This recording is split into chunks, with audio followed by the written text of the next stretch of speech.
வந்துறீங்க வா. என்ன சகல, நீ வீட்டுல இல்லாம ஒரு கலகலப்பே இல்ல. உன்னை பார்க்காம கலாய்க்காம எனக்கு டைம் பாஸே ஆகல.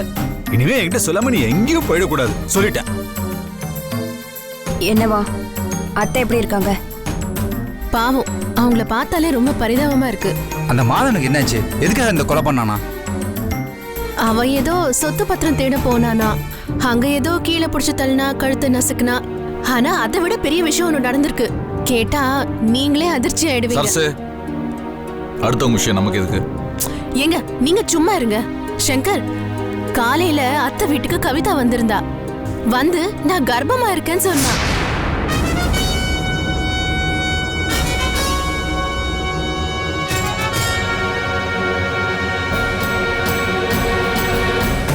அடடா, நம்ம பெரிய லெவல்ல போட்டு உடைக்கணும்னு நினைச்சுக்கிட்டு இருந்த ஸ்கூப் மேட்ரை இப்படி சப்புன போட்டு உடைச்சிட்டாலே. இந்த விஷயத்தை வச்சு சுப்புவோட வைத்து 1 வருஷத்துக்கு கலக்கி விடலாம்னு நினைச்சுக்கிட்டு இருந்தோம். இப்படி மிஸ் ஆயிடுச்சு. ஆமா, அவளுக்கு எப்போ கல்யாணம் ஆச்சு? யார் அவ புருஷன்? திடீர்னு இப்படி கர்ப்பமா இருக்கா? அவளுக்கு கல்யாணம் எல்லாம் ஆகல.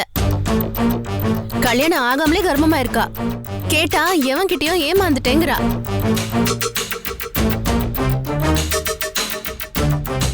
என்னக்கா இது அக்கிரமமா இருக்கு?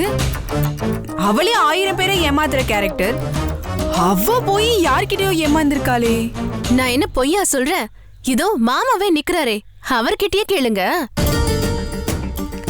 என்னங்க, ஏதோ ஒரு அயோக்கிய அவளை ஏமாத்திட்டான்னு தானே சொன்னா. சரசு, எதுக்கு யார் என்னன்னு தெரியாம பேசிக்கிட்டு? ஏதோ ஒண்ணுங்க, இப்படி நம்ம வச்சு ஏமாத்திருக்கானா? அவ சொன்னாலும் சொல்லலைனாலும் அவன் அயோக்கியம் தாங்க.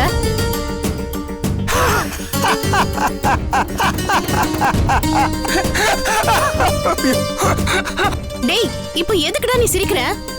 அக்கா, அவளுக்கு சரியா உணவுதான் போச்சாங்க. வேணும் என்ன அராஜகம் பண்ணா தெரியுமாக்கா? என்ன துள்ளுனா தெரியுமா? என்னையும் ராஜாரணி கதற வச்சிருக்காக்கா. அவ வேணும், அவளுக்கு நல்லா வேணும். டேய், அத்தை கிட்ட வந்து என்ன மன்னிச்சிருங்கன்னு ஒரே அழுக. அவளுக்கு கரெக்டான தண்டனை தான் கடவுள் கொடுத்திருக்காருக்கா. சங்கர், அது மட்டும் இல்ல, ஆகாஷ் கொலை கேஸ்ல ராஜாவை மாட்டி விட்டதே இந்த கவிதா தான். கைரேகைல மாத்தி வச்சு தில்லு முள்ளு வேலை எல்லாம் நிறைய பண்ணிருக்கா. அதனால இப்ப அவளை வேலையை விட்டே தூக்கிட்டாங்க. வேலையும் போச்சா? சூப்பர். கவிதா கர்ப்பமா இருக்காளா? ஒரு போலீஸ்காரியே ஒருத்தன் கர்ப்பமாக்கி இருக்கான்னா அவன் அவளை விட எவ்வளவு பெரிய தில்லாலங்கடியா இருக்கணும். அவன் யாருன்னு தெரியல. தெரிஞ்சா அவனுக்கு கோயில் கட்டி கும்பிடலாம். எனக்கு என்னமோ அவளை பழி வாங்கணும் தான் அந்த வேலையை பார்த்திருப்பான்னு தோணுது. எனக்கு அப்படி தோணல மச்சான். கவிதாவுக்கு ரொம்ப பெரிய ஃப்ரெண்ட்ஸ் கான்டாக்ட்ஸ்லாம் கிடையாது. அவ கான்டாக்ட்ஸ் ரொம்ப சின்னது. அதுல அவ சில பேர் கூட தான் ரொம்ப நெருக்கமா பழகுவா. அதுல எவனோ ஒருத்தன் தான் கவிதாவை கர்ப்பமாக்கி இருக்கணும். அப்படி க்ளோஸ் ஆன சர்க்கிள்னா நமக்கு தெரியாம வேற யாரு இருப்பா? அந்த டீடைல்ல அவ எதுவுமே சொல்லல.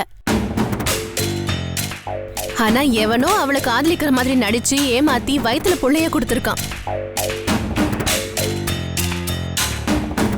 வழக்கமா இந்த மாதிரி போலீஸ்காரங்க திருடங்க கிட்ட தான் மாட்டுவாங்க.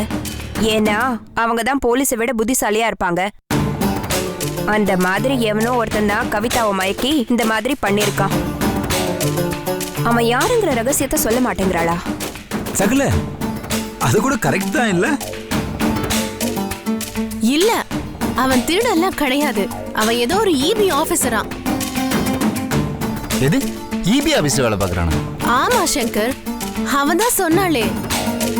அவ கொஞ்ச நாள் காஞ்சிபுரம் போலீஸ் ஸ்டேஷன்ல வேலை பார்த்துட்டு இருந்தால.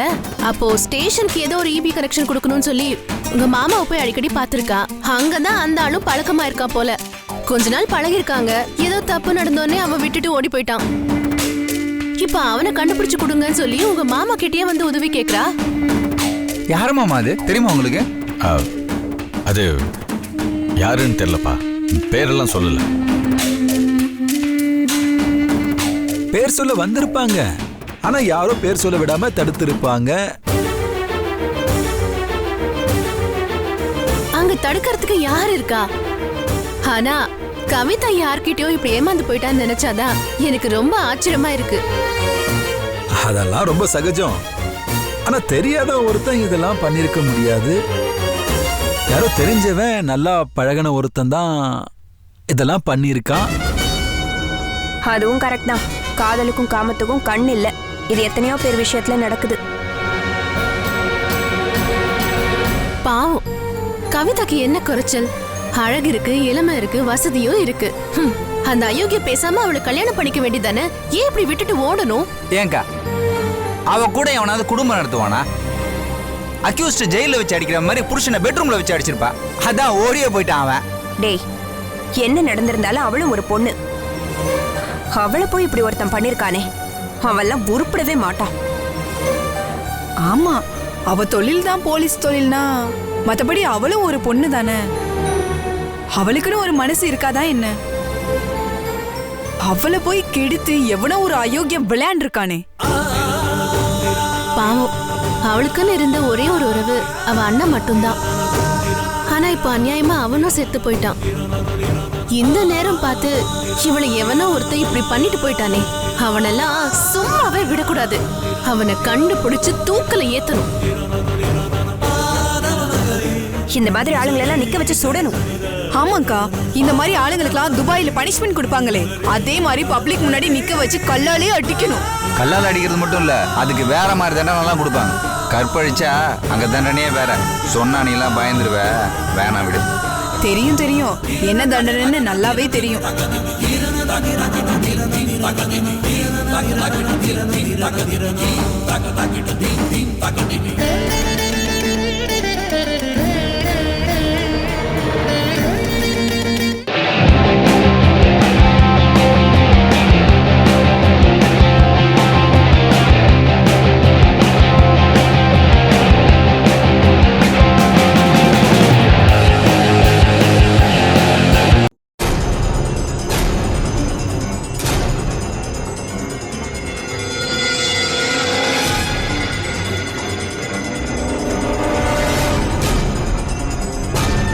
வண்டி எடுங்க போய். சரிங்க.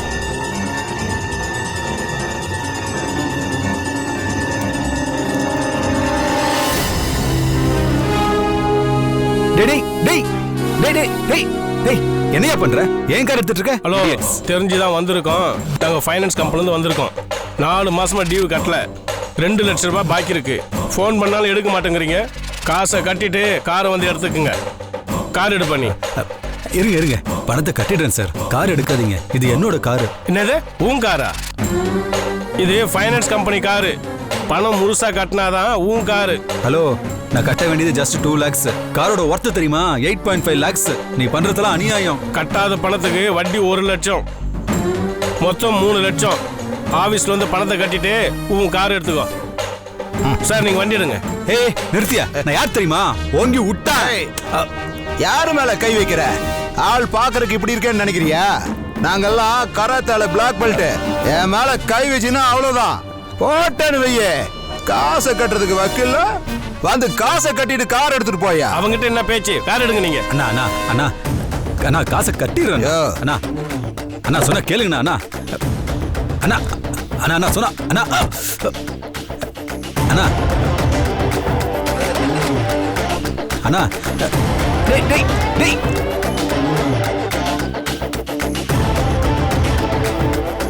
ஐயோ, காரை எடுத்துட்டு போயிட்டானுங்களே. வீட்டுக்கு போனா கார் என்னாச்சுன்னு வேற கேட்பா. எப்படி சமாளிக்கிறது?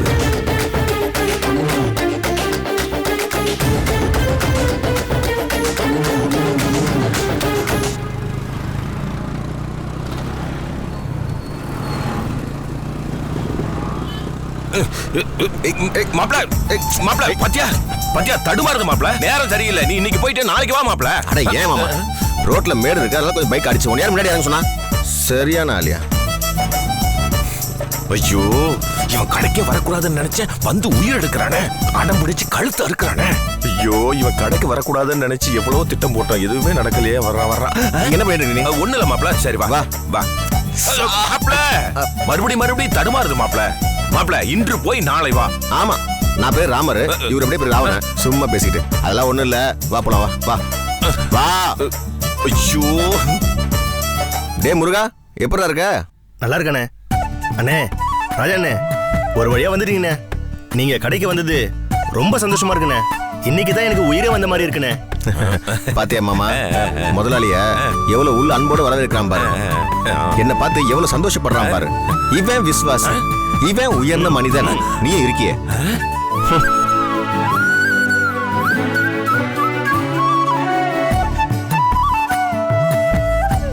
இவ்வளவு குள்ளமான உயர்ந்த மனிதனை நான் இன்னைக்கு தான் பாக்குறேன். உன்னை நான் அப்புறம் கவனிச்சுக்கிறேன். ஏண்டா இப்ப சொன்ன டயலாக்கெல்லாம் நான் 3 மாசம் முதலாளியா இருந்தேனே, என்னை பார்த்து ஒரு தடவையாவது அப்படி சொல்லிருப்பேடா. இரு 5 கிலோ இடக்கல்ல தூக்கி உன் காலில் போடுற, அப்பதான் நீ சரி வருவ. உங்க வண்டவளத்தெல்லாம் தண்டவளத்துல ஏத்திடுவேன். டேய் சும்மாறா, அப்படியெல்லாம் ஒண்ணு சொல்லிடாதடா. ஒரு மனித வெடிகுண்டு மாதிரியே நின்றுட்டு இருக்கான் பாரு. மாப்ள மாப்ள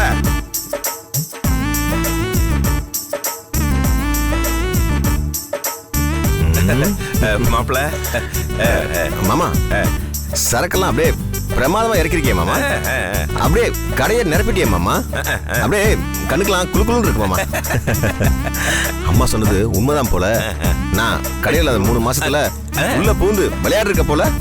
ஆமாமா, அது விளையாண்டு ரொம்ப டயர்ட் ஆயிடுச்சு மாப்ள. அதனால கடை நீ இன்னைக்கு பாத்துக்க, நான் ரெஸ்ட் எடுத்துட்டு நாளைக்கு வர்றேன். என்ன இருமா, என்ன விளையாடுறியா? சரி. இவ்வளவு சரக்க பார்த்ததும் என்னால உன்னை பாராட்டாம இருக்க முடியல. நான் 3 மாசத்துக்கு 1 லோடு தான் எடுப்பேன்.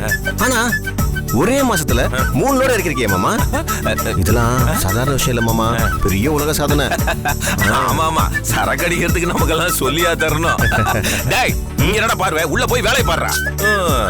போறாங்கிற ஏமாமா அவனை போய் திட்டுற? வேலைக்கார பையனை வேலைக்கார மாதிரி தான் வச்சிருக்கணும். நீ முதலாளி, கல்லாவுல உட்காரு மாப்ள. உட்காரு. ஐயோ உட்காரு. ஆமா, பெரிய லெவல்ல போயிட்டு இருக்க போல இருக்கு. இங்க பாரியா, கம்ப்யூட்டர்லாம் இருக்கு, தலைப்படலாம் இருக்கு மாமா. இருக்கு.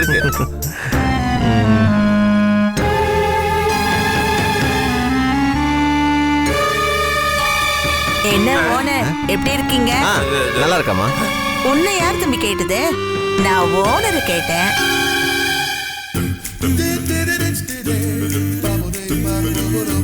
என்ன ஓனர், நீங்க நிக்கிறீங்க, கடப்பைய மரியாதை இல்லாம உட்காந்துட்டு இருக்கான்.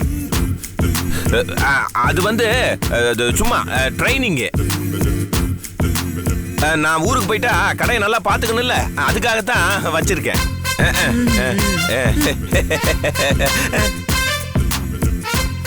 அப்படிலாம் விடாதீங்க ஓனர், அவனை வைக்கிற இடத்துல வைக்கணும். ஐயோ, கறந்த பால் மாதிரி இவ்வளவு வெள்ளந்தியா இருக்கீங்க. பச்சை பிள்ளை மாதிரி எல்லார்கிட்டையும் பழகாதீங்க. அசந்து தூங்குற நேரம் பார்த்து தொண்டைக்குழி மேல காலை வச்சு அமுக்கி கடப்பத்திரத்துல கை நாட்டு வாங்கிடுவானுங்க. ஐயோ, அவன் மொழியே சரியில்லை பாருங்க. சும்மா உங்களை பார்த்தா அரிசி பானையில வடிச்சு வச்ச சோறு மாதிரி வெள்ளேர்னு இருக்கீங்க. அவனை பார்த்தா சோறு வெடிச்ச அரிசி பானை மாதிரி கண்ணுங்கரையல்னு இருக்கும். அடிச்சு விரட்டுங்க அவனை. அவன் மூஞ்சி முகரையும் சரியில்லை. அவனை எனக்கு பிடிக்கவே இல்லை. அவன் போனாதான் நான் அரிசி வாங்குவேன். இல்ல பரவாயில்ல, நீங்க அரிசி வாங்கிக்கோங்க. மாப்ள இருடா. பரவாயில்ல, அரிசி கொடு. மாப்ள என்னம்மா வேணும் உனக்கு? 10 கிலோ அரிசி பை ஒண்ணு இருக்குமே, அதுல ஒண்ணு. சரி. ஐயோ, தலையெல்லாம் சுத்துது. இந்தா எடுத்துட்டு போ.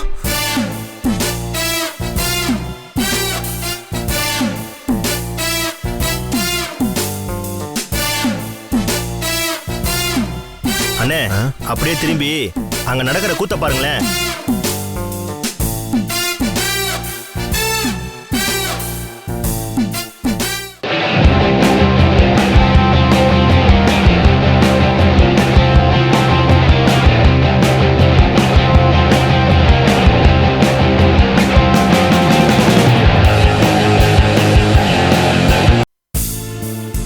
அண்ணே, அப்படியே திரும்பி அங்க நடக்கிற கூத்த பாருங்களேன்.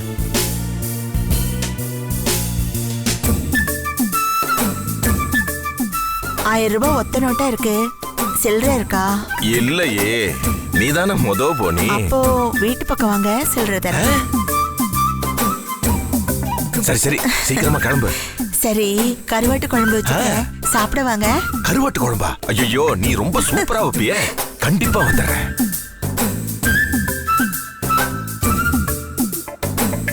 மறக்காம வந்துருங்க. கண்டிப்பா வந்துருவேன். சரி, அதை தூக்கி தாங்க. அதுக்கு என்ன? வரேன்.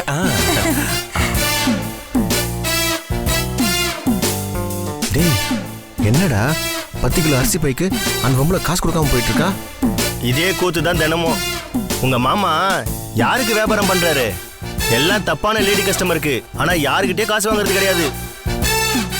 என்னடா சொல்ற? அந்த கூத்தை ஏன் கேக்குறீங்க? உங்களை இந்த கடை பக்கம் அவ்வளவு சீக்கிரம் வரவிட்டிருக்க மாட்டாரு.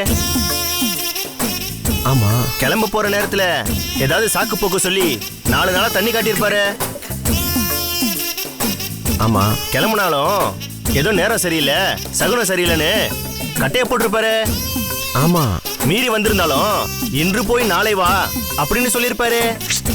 ஆமாண்டா, எல்லாம் அந்த தில்லாலங்கடி வேலைக்கு தான். வியாபாரம் பண்றேன்னு சொல்லி ஒரே மாசத்துல 3 லோடு இறக்கி எல்லா அரிசி மூட்டையையும் தப்பான லேடி கஸ்டமருக்கு வாரி அரிச்சிருக்காரு.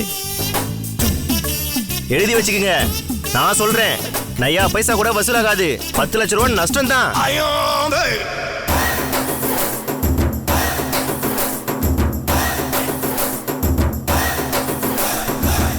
டேய் முருகா, என்னடா சொல்ற?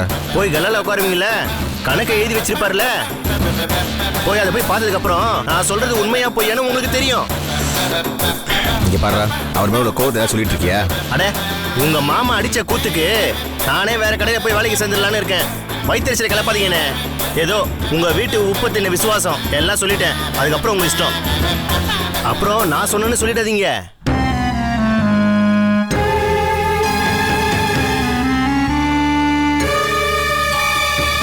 சொன்னது ஞாபகத்துல இருக்கட்டும், மறந்துடாதீங்க. என்ன சார் என்னம்மா அது?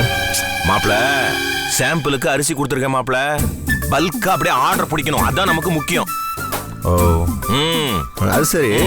அந்த பொம்பளைக்கு 10 அரிசி பை கொடுத்தியே, காசு வாங்கவே இல்லை. அது 1000 ரூபாய் ஒத்த நோட்டா இருக்குன்னு சொல்லிச்சு. பாவம், ஒத்த பொண்ணு, சில்லற மாத்திரன்னு வெளியே போயிருக்குதுப்பா. அது நமக்கு தெரிஞ்ச பார்ட்டி தான்ப்பா, அதெல்லாம் கரெக்டா கொடுத்துரும். என்னம்மா ஒண்ணு ஓனர்னு சொல்லிட்டு இருக்குது? அது புது கஸ்டமர் இல்லையா, உனக்கு தெரியாது இல்லையா, அதனாலதான் அது அப்படி சொல்லி இருக்குது. நம்ப முடியலையே. அட, என்ன மாப்பிள்ள நீயே, நான் கூட அப்படித்தான். அரசாங்க பஸ்ல திருவள்ளுவர் படம் போட்டு கீழே திருக்குறள் எழுதி வச்சிருந்தாங்க. நான் கூட திருவள்ளுவர் தான் பஸ் ஓனரு, நிறைய பஸ் வாங்கி விட்டுருக்காருன்னு நானும் ரொம்ப நாளா நினைச்சுக்கிட்டு இருந்தேன். அரிசி கடையில இதெல்லாம் சாதாரண மாப்பிள்ள. ஓ, அப்படியா? சரி, கடை கணக்கு வரவு செலவுலாம் பார்க்கணும் போல இருக்கு.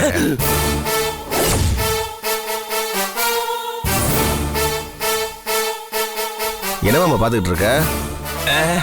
கடையோட கணக்கு நோட் புக்கை கொடுன்னு. அதுவா, அந்த நோட்டு புக்கா?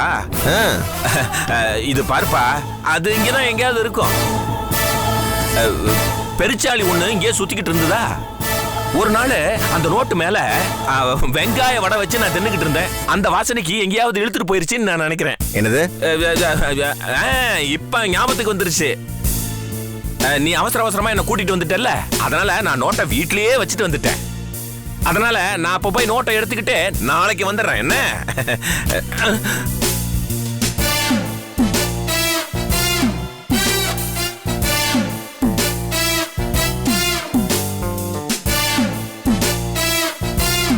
பின்னாடி 2 மூட்டைங்களுக்கு நடுவில் இந்த நோட்டு இருந்ததுண்ணே.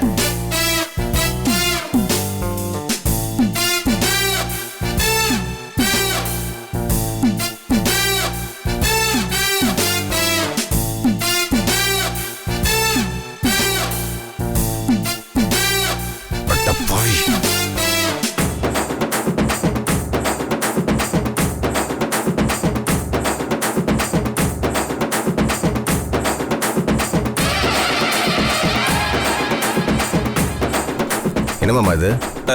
அது நோட்டு புக்குப்பா. அது தெரியுது. இதெல்லாம் என்ன கணக்கு? அது எல்லாம் செலவு பண்ண கணக்காவே இருக்கு.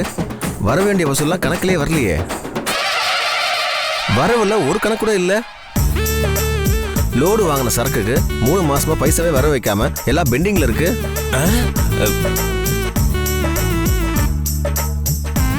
என்னமாமா அது?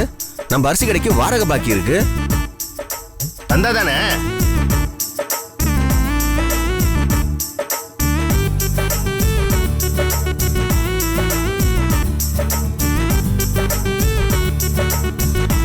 கரண்ட் பில் கூட கட்டாம இருக்கு. தந்தாதானே. டேய் இப்ப எதுக்குடா நீ தந்தாதானே மியூசிக் போட்டுக்கிட்டு இருக்கிற நீ? போடா உள்ள. மாமா மாப்பிள இதெல்லாம் வர வேண்டிய பாக்கி வசூலாக தயாரா இருக்கு மாப்பிள. எனக்கு போய் வசூல் பண்றதுக்கு டைம் இல்ல. எல்லாத்துக்கும் இலவசம்.